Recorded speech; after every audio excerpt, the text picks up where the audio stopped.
वहां देखिए एक छोटा सा सम दिया हुआ है, वहां एक वर्ड लिखा है, पढ़ो, उसमें टंडन कमेटी बोल के कुछ लिखा है। बहुत सारी कहानियां हैं इसके पीछे, बहुत शॉर्ट में उतना ही बताता हूं जिससे बस ये सम सॉल्व हो जाए। बैकग्राउंड सुनो, स्टोरी सुनो, छोटा सा 2% का औकात है जो पढ़ाने जा रहे हैं उसका, सुन करके खत्म करते हैं चैप्टर को। रेडी? So listen carefully.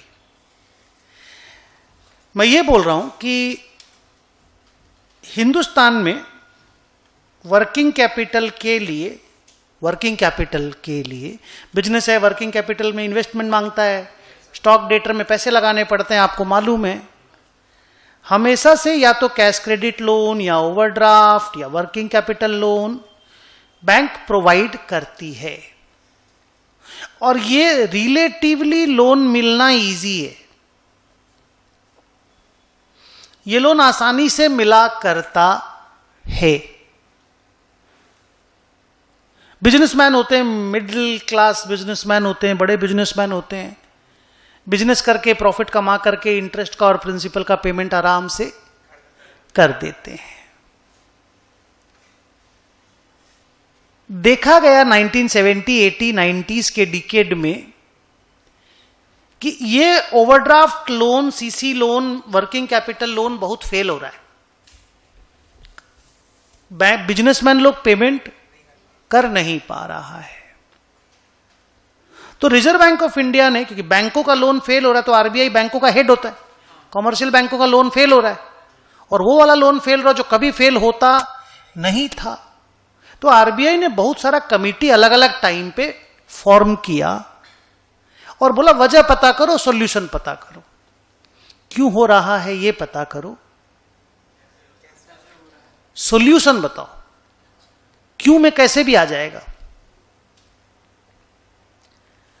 तो बहुत सारी कमिटी बनी। I remember one committee was core या कोरे कमिटी बोल दो, एक कमिटी थी दहेजिया कमिटी,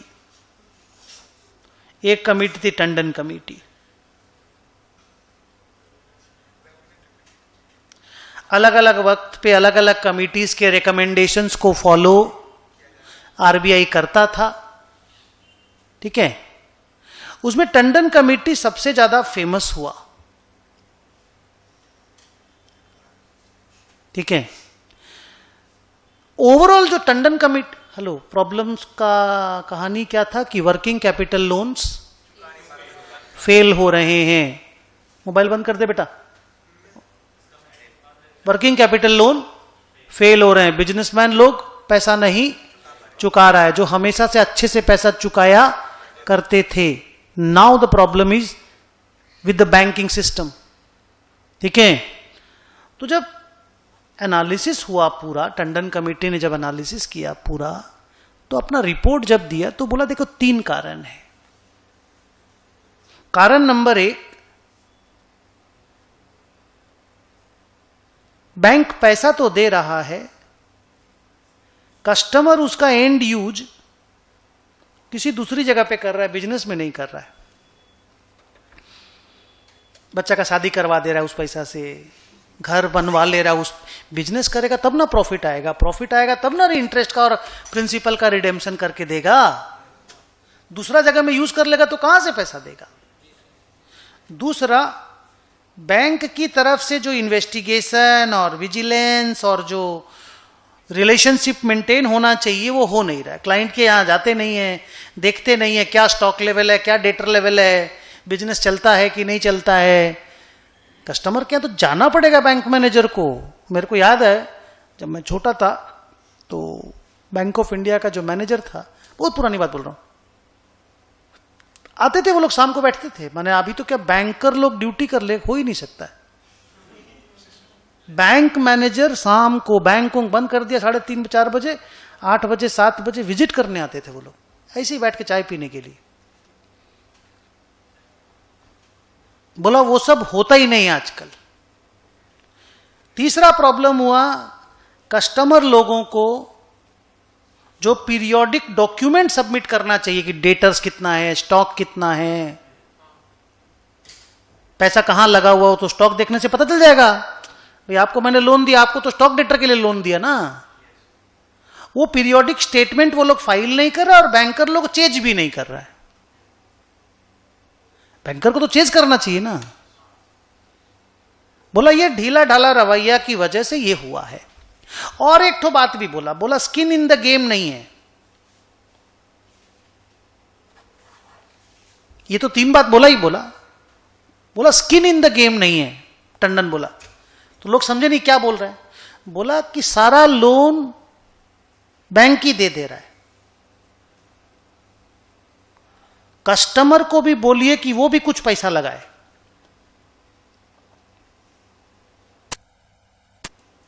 क्या बोला? कस्टमर भी पैसा लगाए। तो बोला मतलब ही नहीं समझे। बोला मतलब समझिए, मैं समझा। अब टंडन कमेटी अपना प्रैक्टिकल बात बोल रहा है, जिसके ऊपर प्रैक्टिकल सम आ सकता है, जो मैंने आपकी बुक में दिया, पेज नंबर 137 में जो पढ़ा है। ये सब सारा बात इंटरेस्टिंग नहीं लगा? ये पूरा फुल फ्लेजेड चैप्टर होता था पहले, अब बंद हो गया। तो कई साल से पढ़ाया नहीं। अभी अचानक हमको क्यों लगा कि बुक में दिया, आई डोंट नो। कुछ ना कुछ हमने देखा होगा कहीं ना कहीं। ठीक है, तो मैंने दिया, सुन लो। 15 मिनट का तो डिस्कशन था। तो टंडन ने क्या बोला कि सर, अगर कोई आदमी का करेंट असेट 1000 करोड़ है और करेंट लायबिलिटी 300 करोड़ है, रुपया पकड़ लो, 1000 रुपया और 300 रुपया है, तो 700 रुपया का वर्किंग कैपिटल है। अब 300 रुपया तो क्रेडिटर, करेंट लायबिलिटी तो क्रेडिटर ही हुआ ना मेनली, और करेंट असेट में स्टॉक और डेटर मेनली। तो बोला देखो 1000 रुपया स्टॉक और डेटर में चाहिए, 300 रुपया क्रेडिटर दे रहा है और 700 रुपया बैंक दे रहा है। तो जो बिजनेसमैन है उसका तो वर्किंग कैपिटल में 1 रुपया भी नहीं लगा। बोला ये भी एक बहुत बड़ा प्रॉब्लम है। नहीं समझे? उसका स्किन इन द गेम लेके आओ, तब तो तकलीफ होगा ना, बिजनेस बैठेगा तो। नहीं समझे? तो टंडन ने रेकमेंड किया, बोला 25% of working capital self funding होगा। सेमीफाइनल नहीं है, 25% ऑफ वर्किंग कैपिटल का सेल्फ फंडिंग होगा। माने 700 में 175 का सेल्फ फंडिंग होगा, बैंक का लोन 525 होना चाहिए। ये उसका मेथड 1 था। ये उसका मेथड 1 था।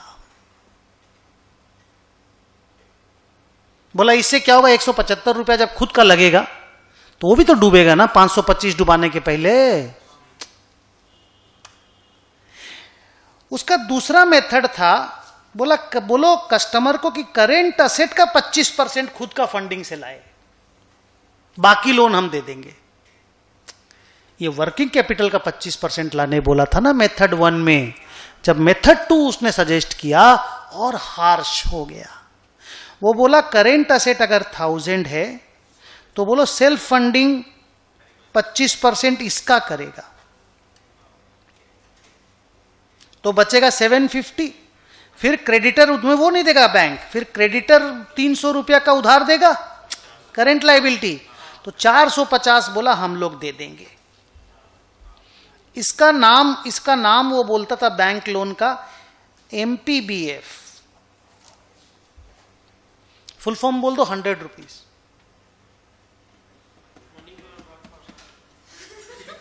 कोशिश करो, ये मेरे स्टाइल का नहीं है, बहुत हार्ड है।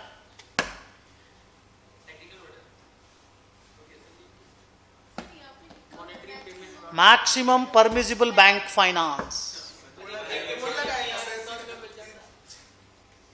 तो हमको समझ में नहीं आता था कि तुम लोग देख के बोला है, फिर हम बुक नहीं देखते।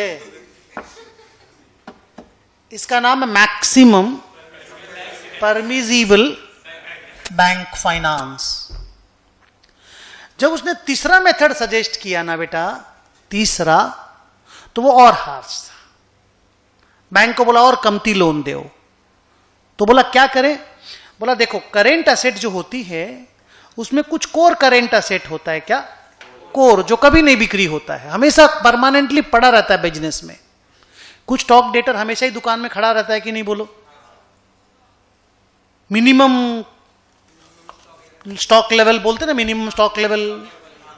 तो बोला अगर तुम्हारा करेंट असेट 1000 है तो पहले पता करो कोर करेंट असेट कितना है। तो मान लो वो बोला कोर 200 का है, तो बोला माइनस कर दो। इसका 25% बोलो सेल्फ फंडिंग। तो सर कोर का फंडिंग कौन करेगा? वो भी सेल्फ फंडिंग। बोला कोर तो तुम बेचोगे नहीं, तो उसका फंडिंग हमसे क्यों ले रहे हो? 800 में से 25% तुम लेके आओ, 200 बचा 600। करेंट लायबिलिटी वाला 300 तुमको माइनस करेगा ही, 300 हमसे ले लो। तो कहां शुरू में फंडिंग 700 का होता था, गिर के 450 का हुआ, गिर के 300 का हुआ।